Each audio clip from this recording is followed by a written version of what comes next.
Hello everyone, welcome to Multilingual and to today's video on CAE, Cambridge Advanced Exam. If you are planning to take this exam in the nearest future or you are preparing for this exam at the moment, please watch this video. So what is CAE? It's an advanced level examination representing level C1, which is quite a high level of English, so you have to be prepared really well. It tests a good operational command of English and your ability to handle communication in most situations, both in familiar as well as in unfamiliar situations. Let me tell you about the structure and the timing of the examination first. So usually there are 2 candidates in the exam and 4 parts.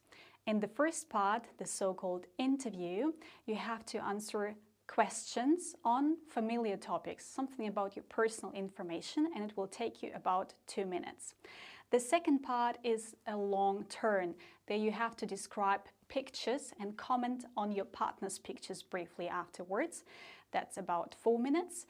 The part 3 is the collaborative task. Candidate A and B work together. It's about 4 minutes. Part 4 is a discussion, about 5 minutes time, where you get questions alternatively from the examiner. So the total time of the exam is about 15 minutes. It's very short, but it doesn't mean that it's pure speaking time. 15 minutes include everything. Looking at the tasks, reading the rubrics by the examiner, speaking together. So in total, there are 15 minutes, but it's not 15 minutes of pure speaking. Before we jump into the exam parts, and I'll show you exactly how it works, I would like to give you a short disclaimer. Everything you're going to see in this video, pictures, examples, questions, we're not taking from previous and not from present CAE exams or any other Cambridge examinations. I'm just not allowed to do so. So everything you're going to see here is a product of my fantasy. It was invented by myself. But of course, it is similar to the tasks you're going to see in your actual examination. And now, let's start. So the first part, as I've already mentioned, is an interview where you have to answer questions alternatively on personal information. For today's exam, I invited Sam and Ellie to answer the questions. So let's start. I would ask Sam first because he's the candidate A. So Sam, are you an early bird?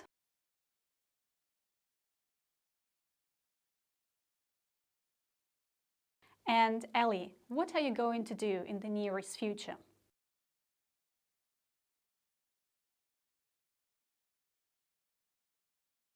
And Sam, have you been on holiday recently?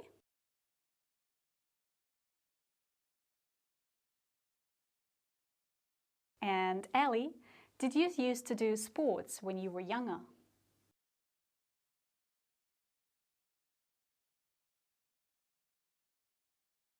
So the aim of this part of the test, of the interview, is to warm you up.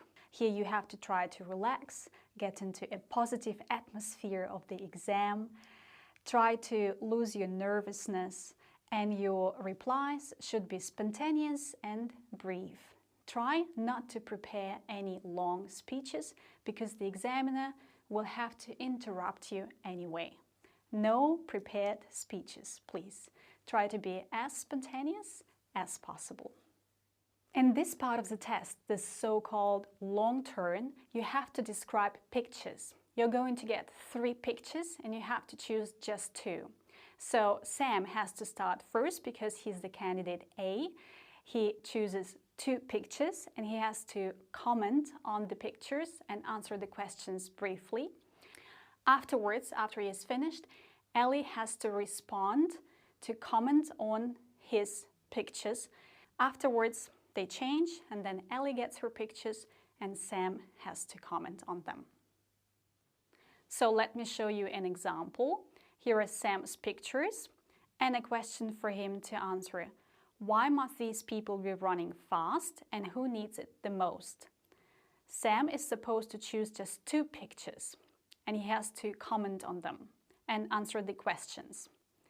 So, for example, he could choose the picture 1 and picture 2. In the first picture, you can see people running the marathon. They must be running really fast because they want to achieve the finishing line. The lady in front must be the front runner because she's smiling, I suppose. She has just reached the finishing line. In the second picture, we can see two policemen chasing after a thief or a robber or maybe a criminal. They must be running really fast because it's their responsibility. And for the safety of the whole place, they have to catch this person. And then the second question, who needs it the most? Well, probably the policemen, because it's their responsibility, it's their job to catch criminals. But Sam could also choose the picture 1 and 3 or picture 2 and 3, so it's up to you which pictures you choose. I would like to give you a tip at this point. Please choose the pictures where you could show off with your best grammar and vocabulary skills.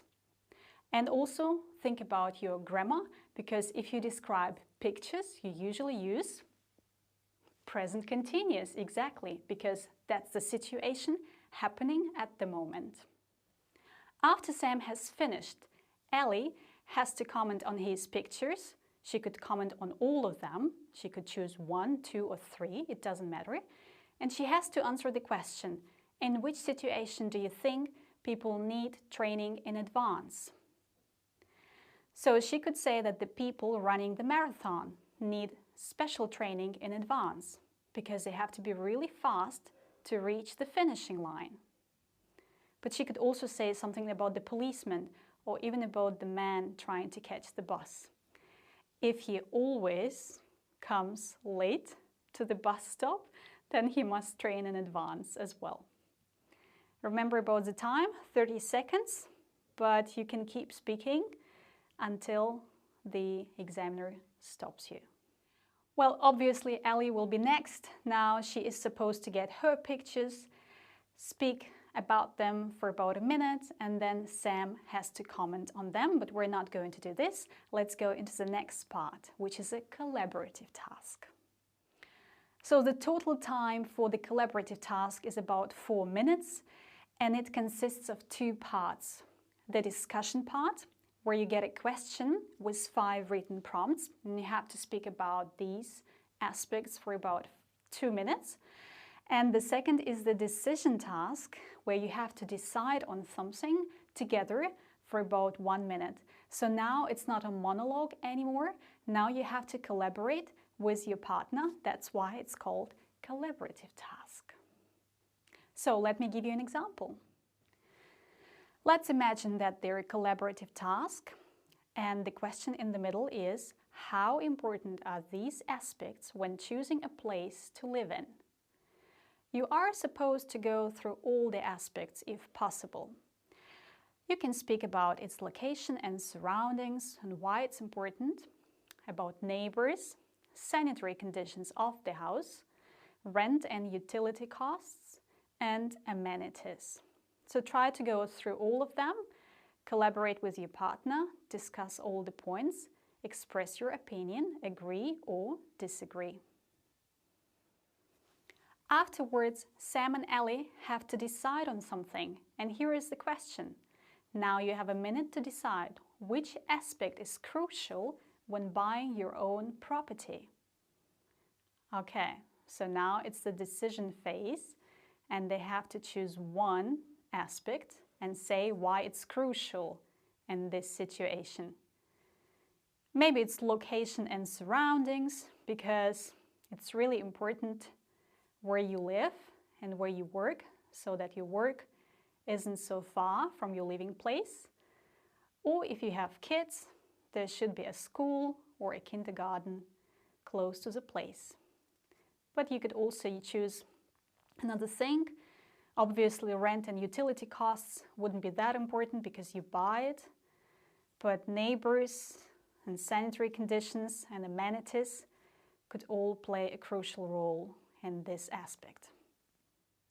Please remember, it's not the question of how you complete the task if you say correct or incorrect things, but it's more about how you express your ideas using grammar and vocabulary skills. That's what we're testing, and not your knowledge or your opinions. So you could say anything, but if it's in the correct grammar and the vocabulary, and you use very interesting words, impressive words, words at the C1 level, this will help you a lot to get more marks.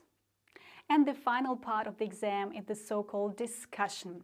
It's the part 4, and here you will get about 5 minutes time. You have to respond to examiner's questions based on the topic in part 3. Remember, it was about living in or choosing a place to live in. You're going to be asked by the examiner alternatively, but please always listen to your partner's questions and answers, because afterwards the examiner will ask you, what do you think? How about you? Do you agree? Sometimes an examiner can also throw a question into the group, so you have to interact with your partner to answer the question. The interviewer could start either with the candidate A or B, it doesn't matter. Always listen attentively. So, for example, I could ask Ellie, why do people often prefer to share a flat or a house? Well, maybe because they want to cut costs, especially students. They don't have so much income. That's why they want to share a flat or a house together to save some money. And Sam, what do you think? Why do people often prefer to share a flat or a house? Well, actually, the examiners do not repeat the questions. And he could say, well, I totally agree with Ellie, but I would like to add that sometimes people share a flat or a house just not because they don't want to feel alone. They want to live with someone else, to spend time together. All right, so question 2. Now for Sam. Sam, the English proverb says, there is no place like home. What do you think? He could say, yes, I totally agree with this, because wherever you are on holiday, especially if you're away for a long period of time, you always miss your home. You always want to come back home. I could also ask Ellie now, and how about you? And etc. So question 3, why is it important to get on well with neighbors? And the question 4 could be thrown into the group, and now Ellie and Sam have to answer the question together. At this point, you have to be really interactive with your partner, listen attentively to the questions and to what the other person is saying, because you have to connect your ideas with theirs and express your opinion on the same topic maybe. So please stay focused throughout the whole exam. I would like you to pay attention to the criteria. It's not only about grammar and vocabulary. You also have to keep in mind that the discourse management is also being tested. What is it? It's your ability to speak in longer sentences and to be coherent. That means the ability to connect your ideas with your own ideas or with the ideas of your partner. Linking words like however, also, because, on one hand, on the other hand, I agree with you, or I disagree, to my mind, in my opinion.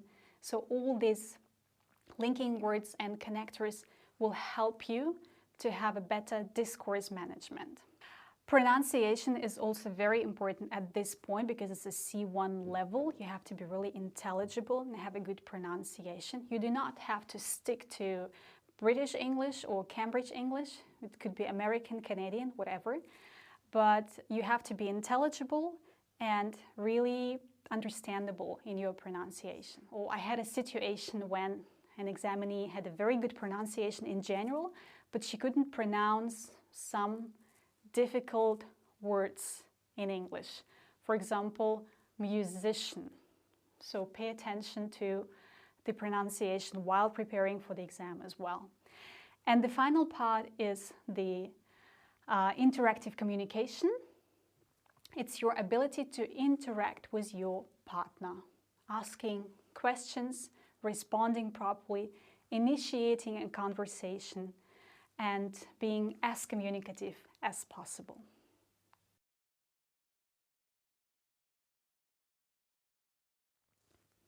And now I think Sam and Ellie have some questions.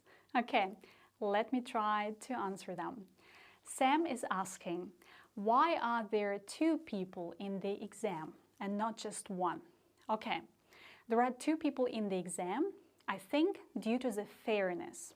Because if there are 2 people, then it's fairer concerning the marking. Besides that, every examiner has their own responsibilities. So the person sitting in front of you is an interviewer or a so-called interlocutor who is communicating with you and is monitoring and managing the whole test. And the person behind him or her is an assessor, an evaluator, the person who gives you marks on each criterion I've mentioned before, remember? But you have to impress both examiners, because the examiner interviewing you is going to give a mark on your global achievement as well. And here is a question from Ellie, and she asked, may I ask the examiner to repeat the question? Yes, for sure. Please do not hesitate to ask the examiner to repeat the question, because if you didn't understand it acoustically, maybe you could hear it very well, or maybe the question was asked to the other candidate and you just were nervous, you didn't get it properly. Yes, don't hesitate to do so, because you're not going to be penalized on this. And here is another question from Sam. Do I have to speak for exactly 1 minute, or can I finish earlier? Okay, I think here we're talking about the second part, the long turn, where you're given a 1 minute time. You are supposed to speak for 1 minute, and I would recommend you to speak for 1 minute, because it's the reasonable time, you know. It's not very long, could be short sometimes if you have a lot to say, but it gives you an opportunity to show your best grammar and vocabulary skills while describing the pictures. But of course, if you've been very efficient in 45 seconds and you want to finish speaking, you're speaking prematurely, of course you can say that. So you could say, that's it, thank you, that's it, I finished, and then the examiner knows that it's done. But I wouldn't recommend you to do so.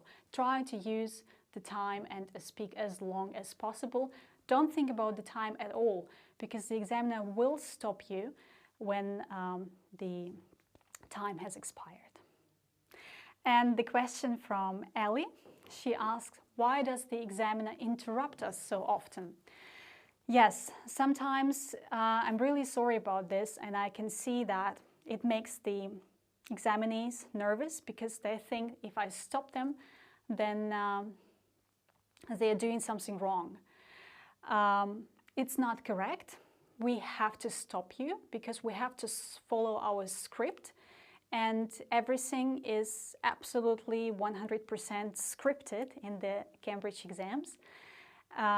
So we're not allowed to ask you any extra questions, or we're not allowed to exceed the time, again due to the fairness to both candidates, because if one candidate gets a 1 minute and the other candidate gets more time, then it's unfair, you know. That's why do not feel distracted. If the examiner says thank you, then you have to stop. If you have more questions concerning the exam, you can leave them in a comment down below. I will try to answer them for sure.